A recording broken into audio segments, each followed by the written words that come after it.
저는 예수 믿어 하나님 자녀 되었습니다. 저는 예수 믿어 천국 백성 되었습니다.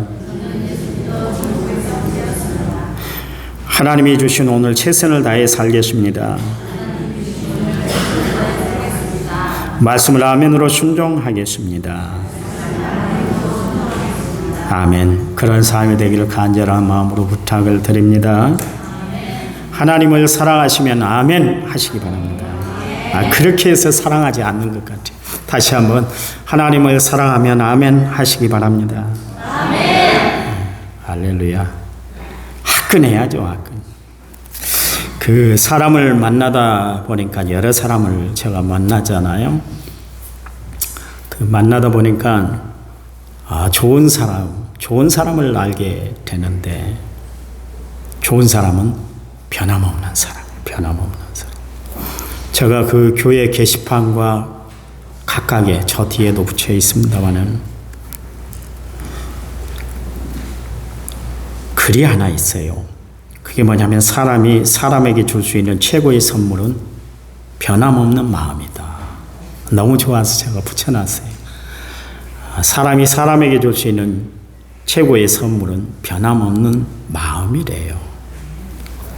변함없는 사람이 좋습니다. 그런 사람은 언제 어디서 만나도 참 행복한 것 같아요. 또 만나고 싶어져요. 우리가 건강을 유지하는 데 있어서 혈압도 당뇨도 맥박도 일정해야 되잖아요. 편차가 없어야 골아야 좋은 거예요. 건강에 좋습니다. 인터넷을 한번 찾아봤어요. 건강에 좋은 비법, 방법이 있는가. 그래서 한번 찾아봤더니 건강하게 오래 사는 그 구역을 블루존이다. 그렇게 이야기를 하는데, 그러니까 건강하게 오래 사는 사람들의 특징을 거기 이제 이야기를 했는데요. 첫 번째, 자연스럽게 움직인다는 것이죠. 차 대신 차를 두고 걸어 다닌대요. 걷기 운동이 좋다는 것이죠. 장로님이 그런 이야기를 하대요.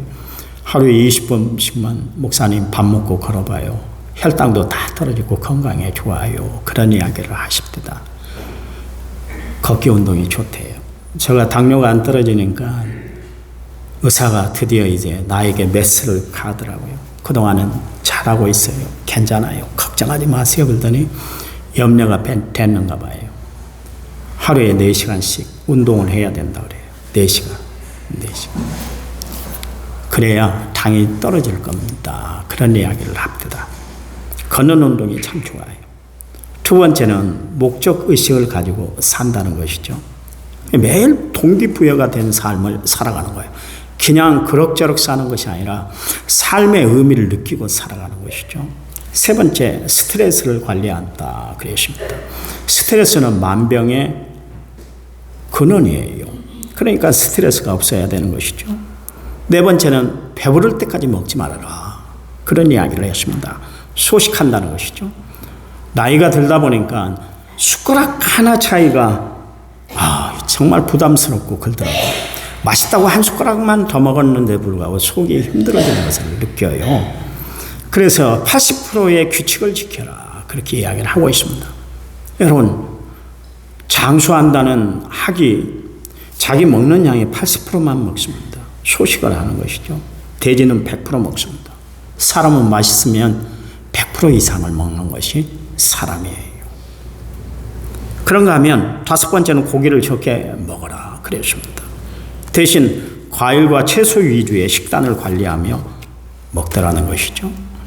우리한테는 안 맞습니다만 여섯 번째는 술을 적당히 과음하지 말아라 그랬습니다. 일곱 번째는 공동체에 소속이 돼서 활동을 해야 된다 그랬습니다. 100세 이상 이렇게 장수하는 노인들을 살펴보니까 공동체에 다들 소속이 되어 있더라. 그게 신앙 공동체에 소속이 되어 있더라. 그런 이야기입니다. 여덟 번째, 가족을 우선시하더라. 그런 이야기입니다. 여러분, 오래 살고 싶으세요? 가정을 잘 유지하고 살아가시기 바랍니다. 가정을 잘 유지하고 살아가시기 바랍니다.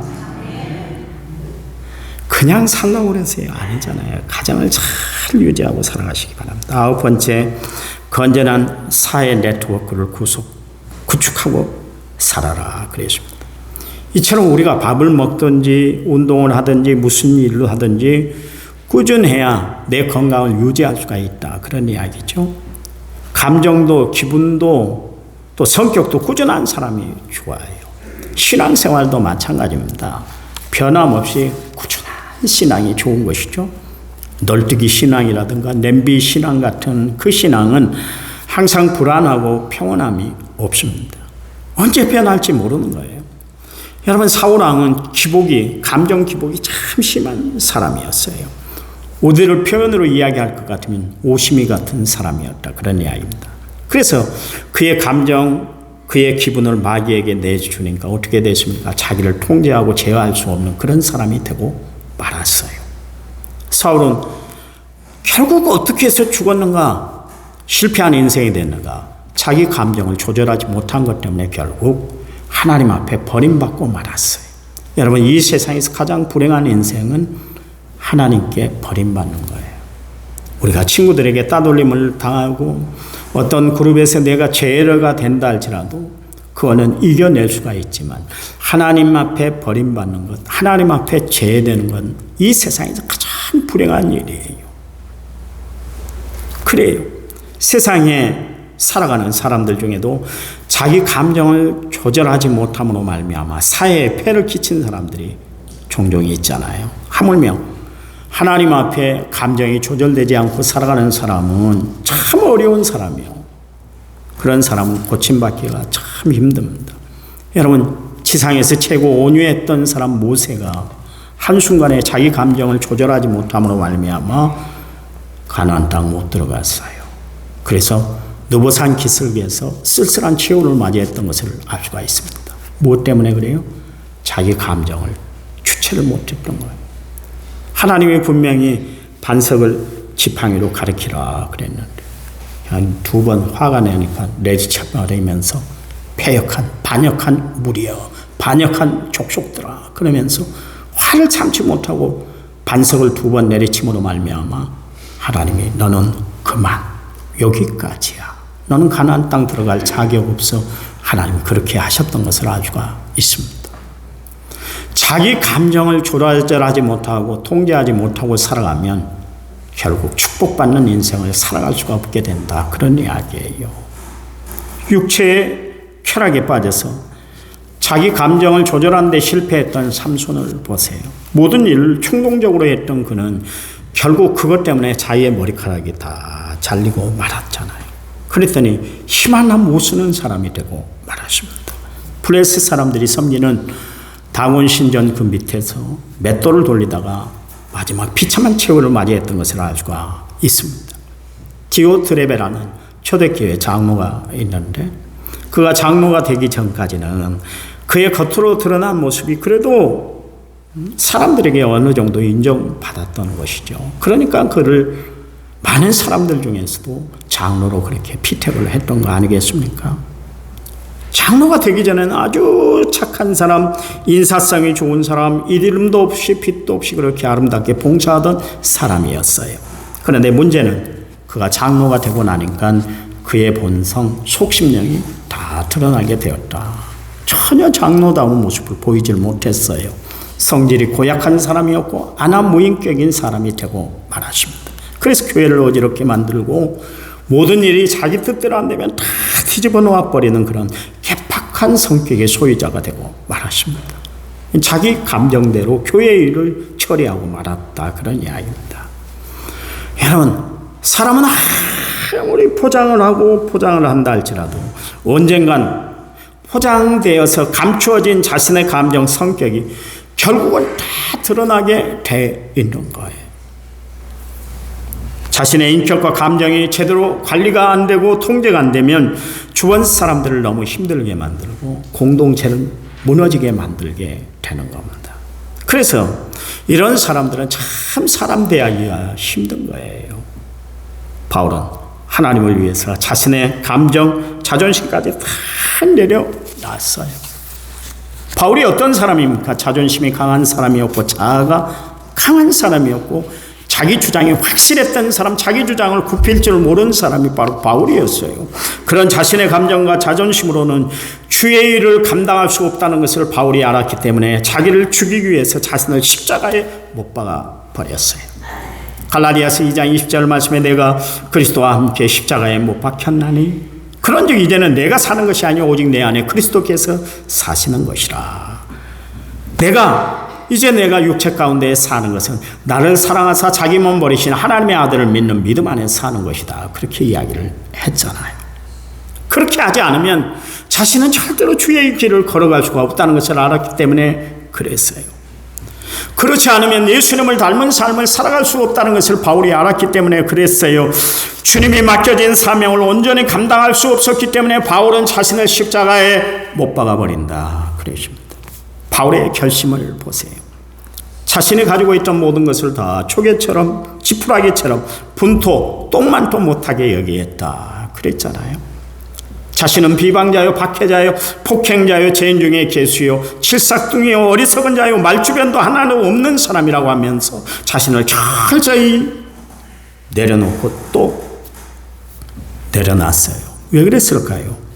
자신의 열등감 때문에 그랬을까요? 그가 세디스트이기 때문에 그랬을까요?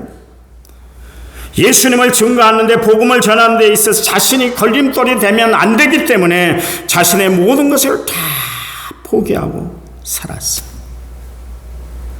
여러분, 포기라는 단어가 쉽지는 않습니다. 그렇잖아요. 여러분, 포기가 되던가요?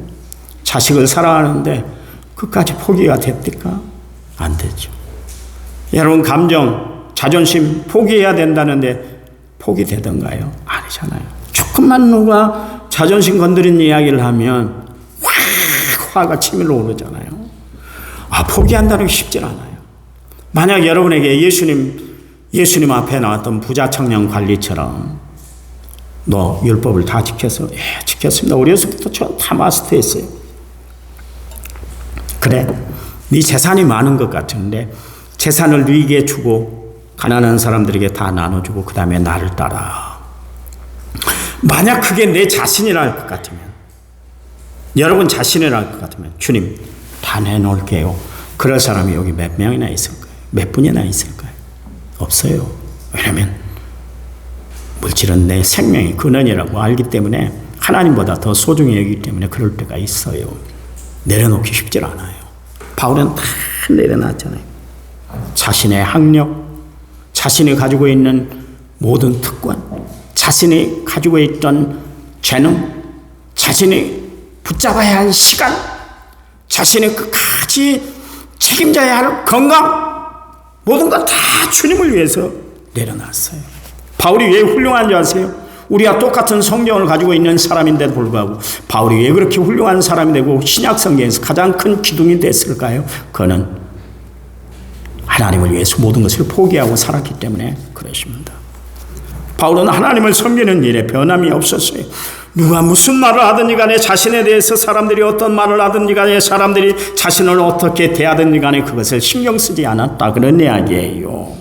그런 말들이 자신의 사명의 길을 걸어가는 데 있어서 바울의 발걸음을 멈추게 할 수가 없었던 거예요.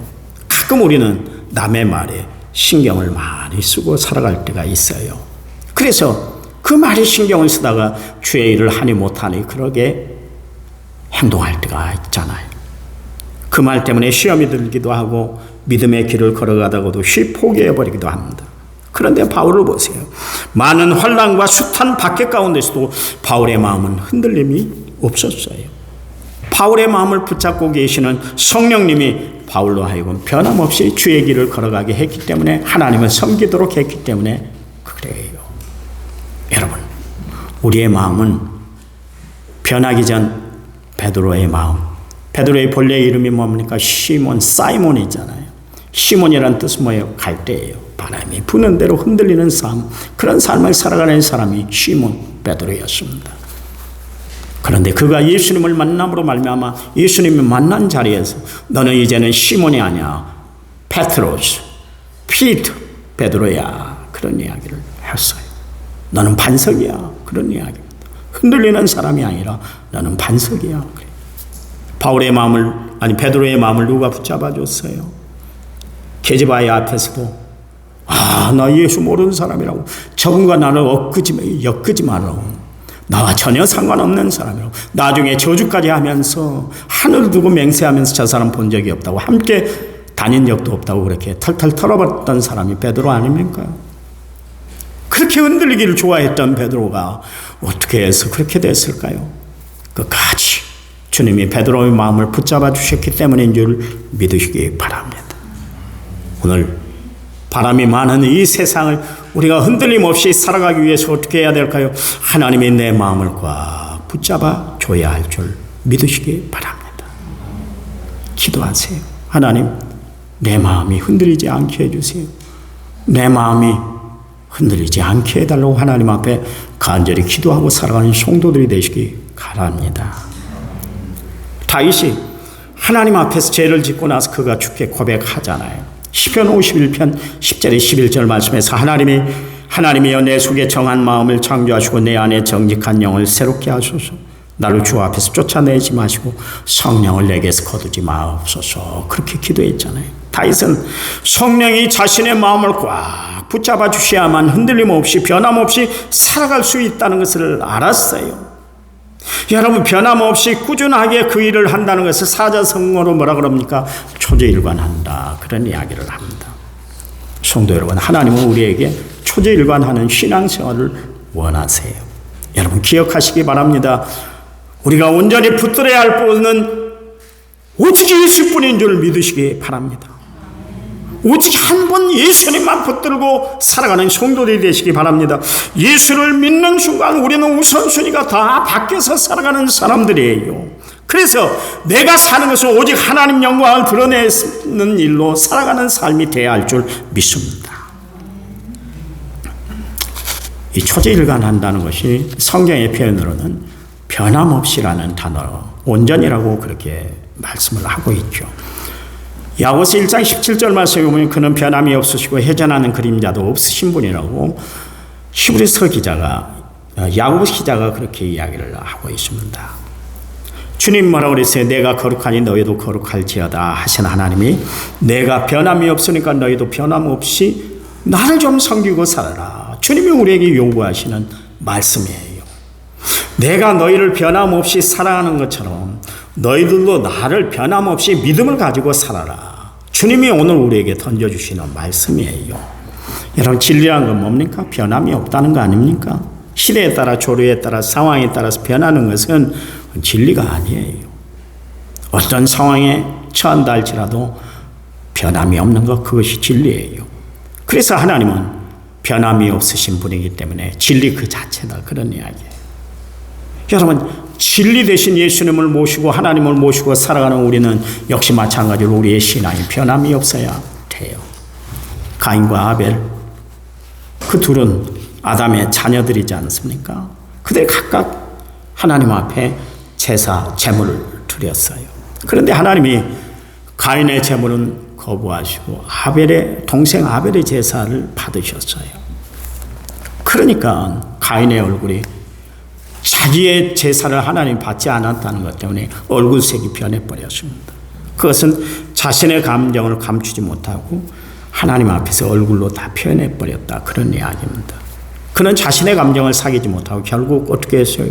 동생 아벨을 돌로 쳐 죽였습니다. 감정을 다스리지 못하고 자신의 마음을 사탄에게 내어줌으로 말미암아 형이 동생 아벨을 쳐 죽이는 최초의 살인사건이 나타나고 말았습니다. 가끔가다 감정의 기복이 심한 사람들을 만날 때가 있어요. 감정이 막 격해지면 자신의 본분을 잊어버리고 그렇게 행동하는 것을 보게 돼요. 그런데 문제는 자신의 감정에 그렇게 휩쓸리다 보면 하나님 자녀다운 모습을 잃어버릴 때가 있다, 그런 이야기입니다. 그러니 여러분, 세상을 살아갈 때 감정에 내 자신을 맡기고 살아가지 마시기 바랍니다. 성령이 내 마음을 주장하도록 날마다 하나님 앞에 여러분 몸과 마음, 생각까지 다 하나님 앞에 드리고 살아가는 성도들이 되시기 바랍니다. 하나님의 일을 자기 감정대로 처리했던 요나 보세요. 그는 하나님의 명령을 어기다가 결국 물고기의 밥이 되고 말았잖아요. 아합 왕의 왕비인 이세벨의 강제의 소리를 듣고 어느덧 자신의 믿음을 다 잃어버리고 인간적인 감정에 휩쓸렸던 엘리야 보세요. 저 브에세바 로뎀나무 아래 가서 죽기를 갈망하고 말하지 않습니까? 여러분, 우리의 감정은 믿을 수가 없는 거예요. 그러니 내가 믿음을 버리고 감정에 휩싸여 사는 것은 위험해요. 아합 왕이 그랬습니다. 그는 왕이 되었으면 국정을 돌보고 넓은 마음을 가지고 민심을 살펴야 됐었습니다. 얼마나 마음이 콩할 만한 사람이었던지 왕궁 옆에 있는 나봇의 포도밭 때문에 그것 때문에 가슴앓이를 했던 사람이에요. 쫄장부도 이런 쫄장부가 없습니다. 세상에 차지할 것이 따로 있지. 아니, 자기 백성이 옆에서 포도밭을 경영하고 있는데 그것을 빼앗아서 좀 나물밭으로 좀 만들고 싶어갖고 그 짓을 한 거예요. 그것 때문에 소가리를 했어요.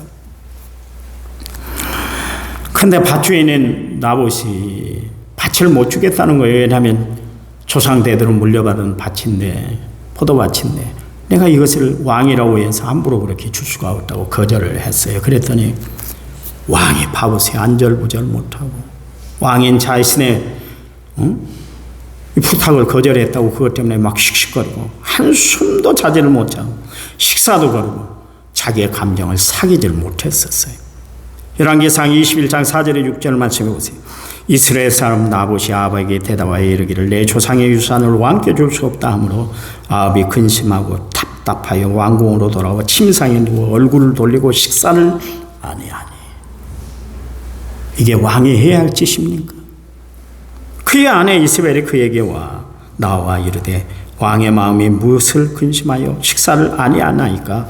왕이 그에게 이르되 내가 이스라엘 사람 나봇에게 말하여 이르기를 매 포도원을 내게 주되 돈으로 바꾸거나 만일 내가 좋아하면 내가 그 대신에 포도원을 내게 주리야 한즉 그가 대답하기를 내가 내 포도원을 내게 주지 아니하겠노라 하였기 때문입니다. 그런 이야기를 했어요. 결국 어떻게 합니까? 간계한 여인 이세벨이 깡패들을 동원해서 나봇을 여러 재판으로 몰고 가서 그를 돌로 쳐겨 죽이고 결국 나봇의 포도밭을 빼앗고 말았습니다. 한 나라를 잘 다스려야 할 왕이 하찮은 것에 신경을 쓰다가 하나님의 심판이 그에게 임했는데 어떻게 돼요? 아합은 하나님의 예언대로 어떻게 됐습니까? 아람 나라와 전쟁을 일으켰는데 결국 거기서 적군의 활에 맞아서 죽고 말았어요. 성경의 표현 그대로 걔가 이 아합 왕의 흘린 피를 핥았다 그렇게 이야기를 하고 있습니다. 자기 감정, 자기 기분, 자기 마음을 앞세웠던, 그래서 예수님을 은30냥에 팔아먹었던 가룟 유다. 결국은 자신이 한 일에 대해서 후회하긴 했지만 때를 놓치고 말았잖아요. 자살하고 말았잖아요.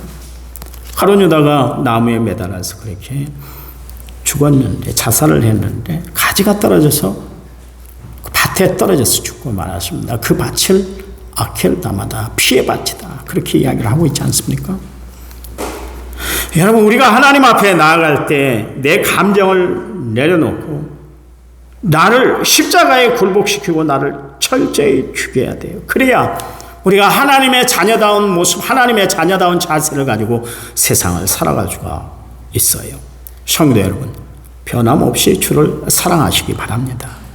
초지일관한 온전한 삶을 살아가는 믿음의 성도들이 되시기 바랍니다. 복음성가에 보니까 나의 마음속에 온전히 주님만 모셔놓고 나의 정성을 다하여 주를 섬기리니 그 다음에 중요해요. 기쁘나 슬프나 오직 한 마음 주 위에 한평생 주만 모시고 찬송하며 살리라.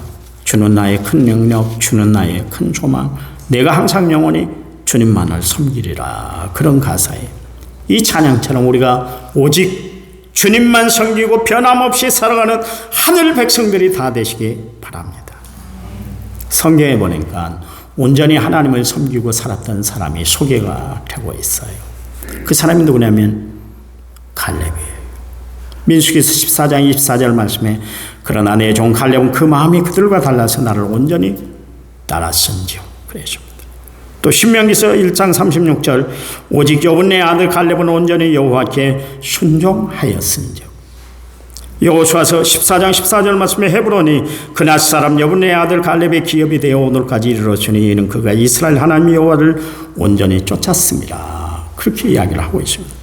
갈렙은 언제나 어디서나 어떤 때든지 세월이 흘러도 변함없이 하나님을 온전히 섬겼다, 그런 이야기예요.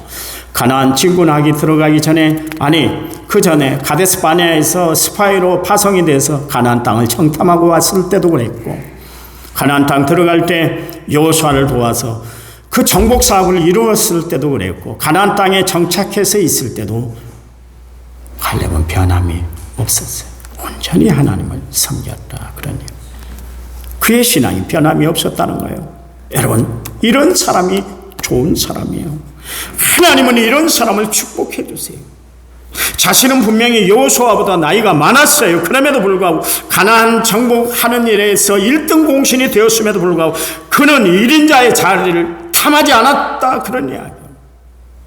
자기의 공로를 앞세워서 얼마든지 큰 소리를 칠 수 있는 그런 위치에 있음에도 불구하고 그는 자신의 자리를 변함없이 지키고 있었다, 그런 이야기예요.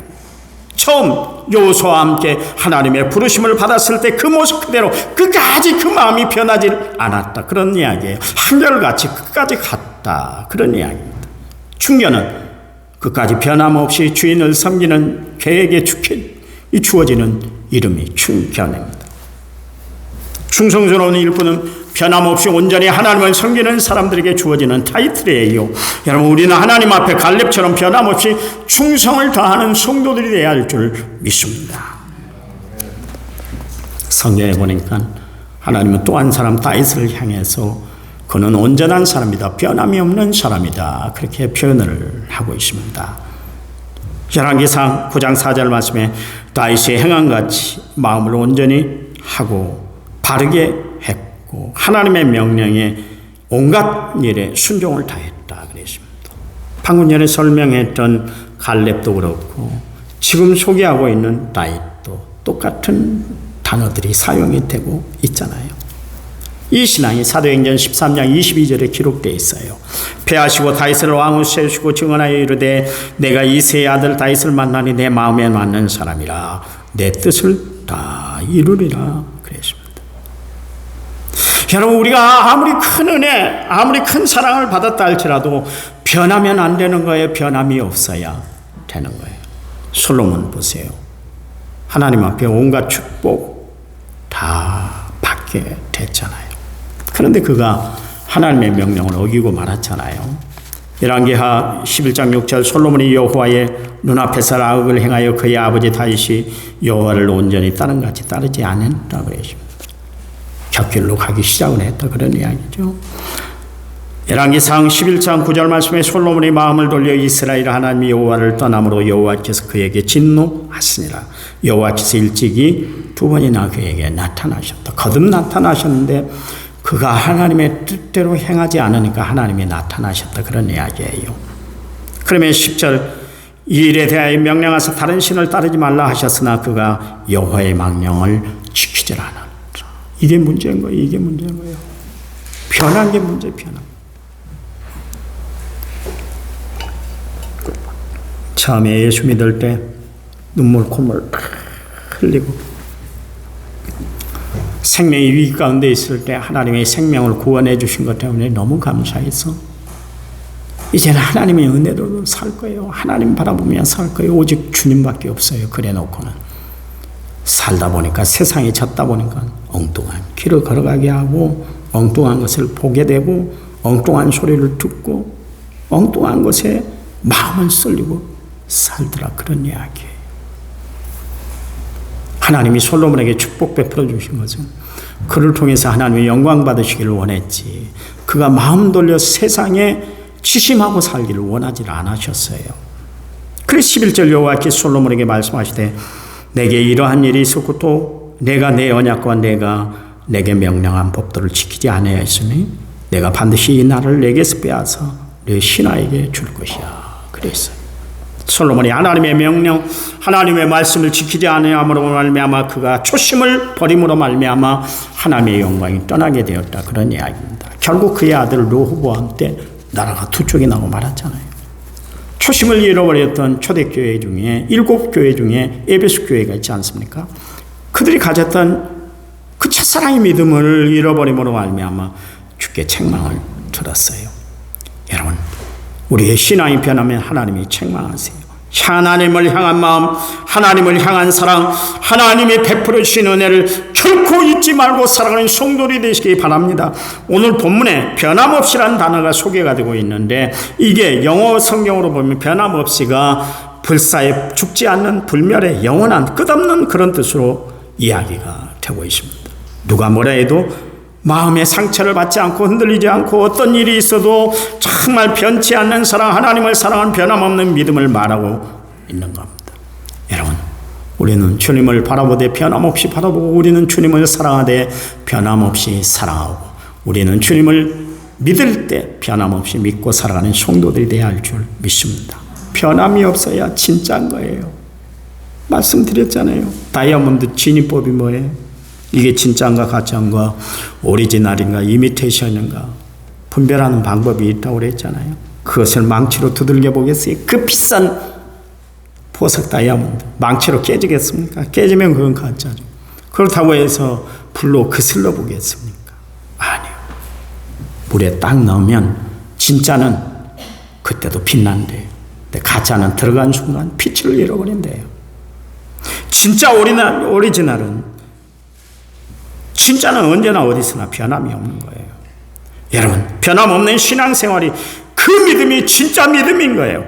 하나님을 향한 사랑, 교회를 향한 사랑, 목사를 향한 사랑, 성도들끼리 사랑도 마찬가지입니다. 변함이 없어야 해요. 우리의 삶이 힘들고 피곤하고 마음에 상처받는 일이 있다 할지라도 경과에 흔들리지 말고 살아가는 성도들이 되시기 바랍니다. 그 믿음이 진짜 믿음이에요.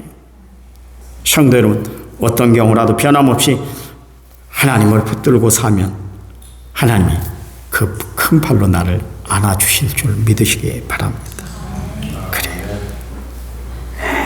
하나님은 이 시대를 변함없이 하나님을 바라보고 살아가는 성도들에게 맡기셨어요.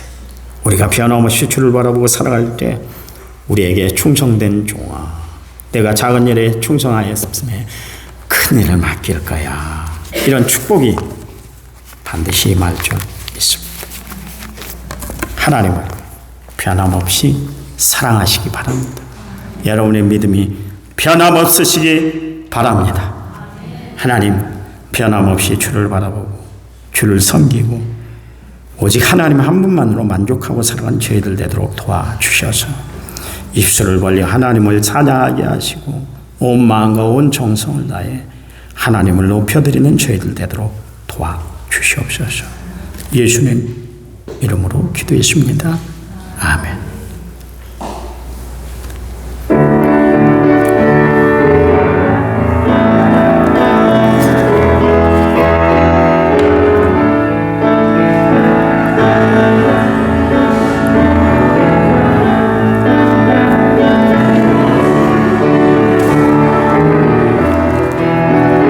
주는 나의 반석이시며 나의 요새시며,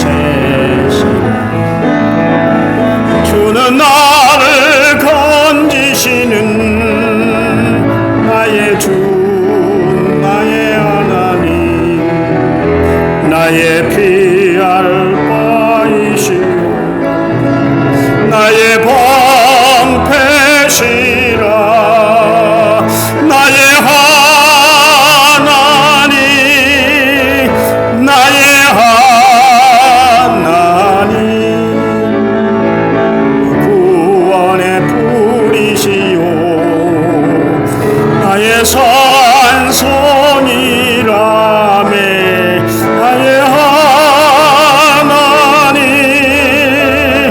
나의 하나님, 그는 나의 여호와, 나의 구세, 여호와, 내가 주님을 사랑합니다. 주는 나의 사랑이시오, 나의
이제는 길이요 진리요 생명 되신 우리 주 예수 그리스도의 은혜와 하나님 아버지의 지극하신 사랑, 성령님 위로교통의 충만한 역사가 오늘 말씀을 받고 변함없는 신앙, 변함없는 사랑으로 주를 섬기겠습니다.